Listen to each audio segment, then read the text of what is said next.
एक बार महात्मा बुद्ध एक गांव में अपने शिष्यों सहित घने पेड़ की छांव के नीचे बैठे थे। आसपास के गांवों से बहुत से लोग अपनी मानसिक समस्याएं लेकर महात्मा बुद्ध के पास आ रहे थे। महात्मा बुद्ध उन सब की मानसिक परेशानियों का समाधान कर रहे थे। सब लोग खुशी खुशी अपनी समस्याओं का समाधान पाकर वहां से लौट रहे थे। वहीं से कुछ दूरी पर बैठा एक दुखी भिखारी लोगों को बुद्ध के पास जाते देख अपने भाग्य को कोसता हुआ यह सोचने लगा कि अभी कुछ देर पहले तो ये लोग दुखी मन से मुंह लटकाए उन महात्मा के पास गए थे और अब इतना खुश होकर कैसे वापस लौट रहे हैं। आखिर माजरा क्या है? जरा मैं भी जाकर देखूं कि वो महात्मा ऐसा कौन सा खजाना बांट रहा है इन लोगों को। जब वो दुखी भिखारी कुछ नजदीक गया तो उसने देखा कि ये महात्मा तो प्रवचन देकर लोगों के दुखों का निवारण कर रहे हैं। यह देखकर भिखारी के मन में भी तीव्र इच्छा हुई कि क्यों न मैं भी इन महात्मा को अपना दुख बताऊं।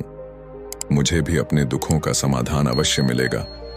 बस फिर क्या था, समाधान पाने की लालसा लिए भिखारी महात्मा बुद्ध के सामने जा पहुंचा और हाथ जोड़कर प्रणाम करते हुए बोला, हे महात्मा बुद्ध, मैं भी लोगों की मदद करना चाहता हूं। मुझे लोगों की मदद करने की बहुत इच्छा है, लेकिन मैं कैसे मदद कर सकता हूं? मैं बहुत गरीब हूं। मेरे पास न तो पैसे हैं और न ही कोई ऐसी चीज जिससे मैं किसी की मदद कर सकूं। मैं कोशिश करने पर भी किसी की मदद नहीं कर सकता। मुझे भगवान ने इतना गरीब क्यों बनाया? हे महात्मा, मुझ पर कुछ कृपा करो। इतना बोलते हुए भिखारी रोने लगा। महात्मा बुद्ध बोले, आप बहुत अज्ञानी हैं क्योंकि आप अभी तक इस भ्रम में जी रहे हो कि तुम्हारे पास कुछ नहीं है, जबकि दूसरों को कुछ देने के लिए तुम्हारे पास बहुत कुछ है। तुम बिना धन और वस्तु के भी दूसरों की मदद कर सकते हो। तुम्हारे पास जुबान है जिससे तुम मीठे शब्द बोलकर किसी के दुखी चेहरे पर मुस्कान ला सकते हो।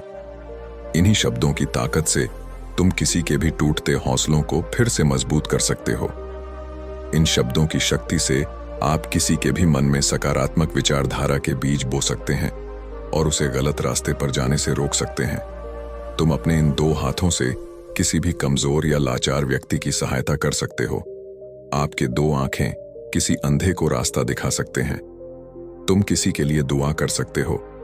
आप किसी के अच्छे स्वास्थ्य की कामना कर सकते हैं।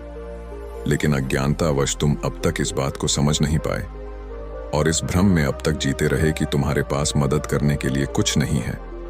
किसी की मदद करने के लिए धन और वस्तु का होना अनिवार्य नहीं है। बिना धन और वस्तु के भी हम कई प्रकार से लोगों की मदद कर सकते हैं। महात्मा बुद्ध के ज्ञान से भरे ये सुंदर शब्द सुनकर भिखारी के चेहरे पर मुस्कान आ गई और वह खुशी से झूमता हुआ वहां से चला गया। दोस्तों, आजकल बहुत से लोग यह सोचकर दुखी होते हैं कि मेरे पास ये नहीं है, मेरे पास वो नहीं है, बल्कि जो आपके पास है उसी में संतुष्ट रहना सीखें और बिना किसी स्वार्थ के लोगों की मदद करें। इससे आपको परम सुख की प्राप्ति होगी। तो दोस्तों, यह वीडियो आपको कैसी लगी कमेंट करके जरूर बताना। नमो बुद्धाय।